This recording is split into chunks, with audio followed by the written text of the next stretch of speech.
আমরা এখনো প্রতিবাদ কিংবা সরকার সংসদের কাছে প্রত্যাশা জানাতে হচ্ছে, যেমন আজকের শিরোনামে কিন্তু আছে প্রত্যাশার কথা। কিন্তু এই সংস্কার বাস্তবায়ন করা কিন্তু এটা শুধুমাত্র সরকারের কিংবা সংসদের উদারতার প্রশ্ন না, এটা হচ্ছে এটা তাদের দায়িত্ব করতে হবে, তাদেরকে এই ম্যান্ডেট দেওয়া হয়েছে, এটাই তাদেরকে দায়িত্ব দেওয়া হয়েছে। জুলাই সনদ বাস্তবায়ন আদেশে এটা পরিষ্কার লেখা আছে যে আগামী সংসদকে এটা বাস্তবায়ন করতে হবে এবং সংসদ যতদিন পর্যন্ত এটা বাস্তবায়ন করবে তারা একই সাথে সংস্কার পরিষদ হিসেবে ভূমিকা পালন করবে। কিন্তু আমরা দেখতে পাচ্ছি যে নানা টেকনিক্যাল এবং অপ্রয়োজনীয় প্রশ্ন তুলে সংস্কার পরিষদ জিনিসটাকে সামনে আসতে দেওয়া হচ্ছে না, এবং সরকার এই ক্ষেত্রে তারা সংস্কার পরিষদের শপথটা নেয় নাই। এই ক্ষেত্রে তারা যে সকল কথা বলেছে আপনারা জানেন যে এগুলো তাদের নিজেদের কাছে কনভিন্সিং মনে হয় কিনা আমার সন্দেহ আছে।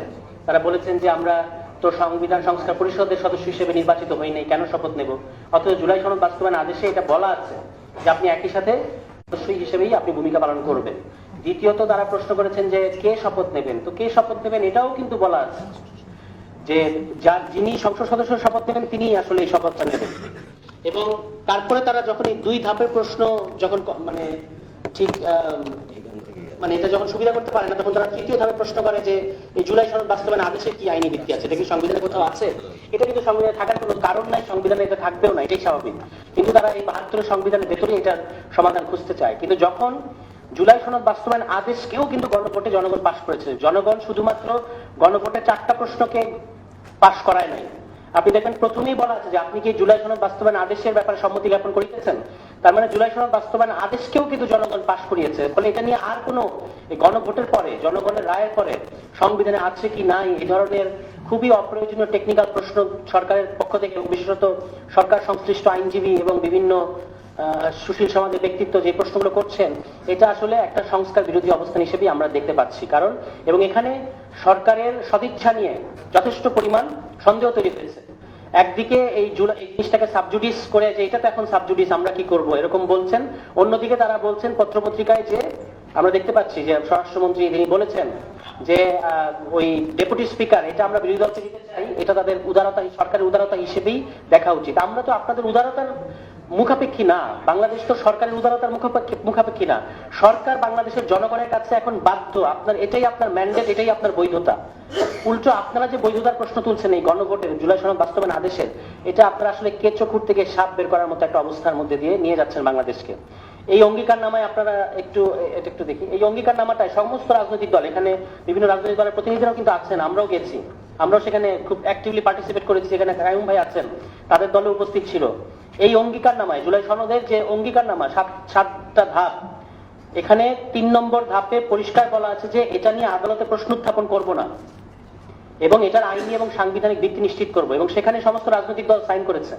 এখন হ্যাঁ, বিএনপির কাছে একটা খুব সহজ উত্তর আছে, যেটা সালাউদ্দিন ভাইও কমিশনে বলতেন যে আমরা যেহেতু দায়িত্বশীল রাজনীতিবিদ, আমরা হয়তো আদালতে যাব না, কিন্তু কোনো না কোনো নাগরিক তো যাবে। তো হ্যাঁ, আমরা দেখতে পাচ্ছি আপনাদের সাথের লোকজন, আপনাদের নির্বাহী কমিটির আইনজীবী ফোরামের লোকজন, তারা আদালতে গিয়ে জিনিসটাকে আদালতে নিয়ে এক ধরনের একটা অচল অবস্থা তৈরি করার চেষ্টা করছেন। তো এইটা পুরো জিনিসটাই বিএনপির পরিকল্পনার মধ্যে ছিল। তারা ওইখানে যেটা আপনি ওই যে মুক্তিযুদ্ধ মন্ত্রী তিনি যেটা বলেছেন, এটাই বিএনপির বক্তব্য যে আমরা যদি না মানতাম তখন তাহলে তো নির্বাচনটা জিত না, এবং এই কারণেই তারা চুপচাপ এই পুরো প্রক্রিয়া মানলেন। নির্বাচনের আগে যখন জুলাই সনদ বাস্তবায়ন আদেশ দেওয়া হলো, 2 মাস সময় ছিল নির্বাচনের আগে, তখন কেউ আদালতে প্রশ্ন করলো না। এখন আপনি এই আইনের ইফেক্ট হিসেবে গণভোট আমরা পেয়ে গেছি জুলাই সনদ বাস্তবায়ন আদেশের ভিত্তিতে।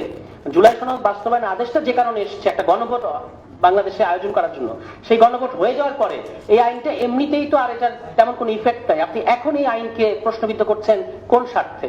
এবং বাংলাদেশের গণতন্ত্র, এই ভঙ্গুর গণতন্ত্র, এই যে ধাপে ধাপে আমরা গিয়ে হোঁচট খাই, এরপরে ওই গণতন্ত্রের একটা ভালো বা পজিটিভ দিক হচ্ছে আমরা পাকিস্তানে যেভাবে আদালত কিংবা মিলিটারি রাজনীতি এবং গণতন্ত্রের প্রত্যেকটা প্রশ্নে হস্তক্ষেপ করে, বাংলাদেশে সেটা করে না বা করতো না। কিন্তু অতীতে আওয়ামী লীগ এই উদাহরণটা দেখিয়েছে, তারা তত্ত্বাবধায়ক সরকার ব্যবস্থাটা বাতিল করেছে এবং তারপরে তারা ওই যে কোটার ব্যাপারটাকে কোর্টে নিয়ে গেছে।